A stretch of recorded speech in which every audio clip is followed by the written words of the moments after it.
అమృతం కోసం మొదలైన ప్రయత్నం అర్ధాంతరంగా ఆగిపోయే పరిస్థితి. ఒకవైపు ప్రాణాలు తీసే విషం, మరోవైపు లోకాన్ని శాసించే లక్ష్మి. అసలు సముద్రం నుండి పుట్టిన ఆ విషం శివుడి గొంతులో ఎందుకు ఆగిపోయింది? లక్ష్మీదేవి దేవతలను వదిలేసి విష్ణుమూర్తిని ఎందుకు ఎంచుకుంది? దీని వెనక ఉన్న అసలైన సైకాలజీ ఏంటో మీకు తెలుసా? Let's unlock the mystery. సముద్రాన్ని మదిస్తున్నప్పుడు ఒక్కసారిగా లోకాలు కంపించాయి. ఎందుకంటే అక్కడ పుట్టింది అమృతం కాదు, హలాహలం. ఇది కేవలం విషం మాత్రమే కాదు, భూమిని బూడిద చేయగల ఒక కాస్మిక్ ఎనర్జీ. అందరూ భయపడి పారిపోతుంటే ఆ విలయాన్ని ఆపడానికి శివుడు మాత్రమే ముందుకొచ్చాడు. ఇక్కడే ఒక లాజిక్ గమనించండి. శివుడు ఆ విషయాన్ని మింగితే ఆయన కడుపులో ఉన్న బ్రహ్మాండం అంతమైపోతుంది. అలాగని బయట వదిలేస్తే లోకాలు నాశనమైపోతాయి. అప్పుడే పార్వతీదేవి ముందుకొచ్చింది. శివుడు విషాన్ని మింగుతుంటే ఆమె శివుని గొంతుకును అదిమి పట్టుకుంది.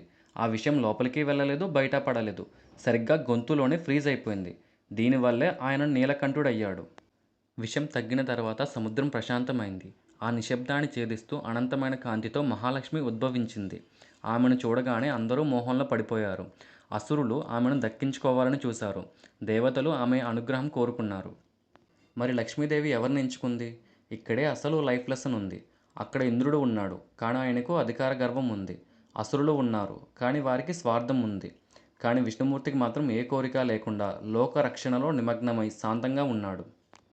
ఎక్కడైతే శాంతి, నిస్వార్థం మరియు స్థిరత్వం ఉంటాయో అక్కడ లక్ష్మి ఉంటుంది. అందుకే ఆమె విష్ణుమూర్తిని తన నాథుడిగా స్వీకరించింది. సో ఫ్రెండ్స్, డబ్బు అంటే లక్ష్మి మీ దగ్గర రావాలంటే ముందుగా మీరు స్థిరంగా ఉండడం నేర్చుకోవాలి. మరి అమృతం వచ్చినప్పుడు అసురులు ఏం చేశారు? దాన్ని కాపాడుకోవడానికి విష్ణువు వేసిన మాస్టర్ ప్లాన్ ఏమిటి? అది మనం నెక్స్ట్ ఎపిసోడ్లో తెలుసుకుందాం. వీడియో నచ్చితే ఇప్పుడే సబ్స్క్రైబ్ చేసుకోండి. I'm your Shiva Golagani, signing off.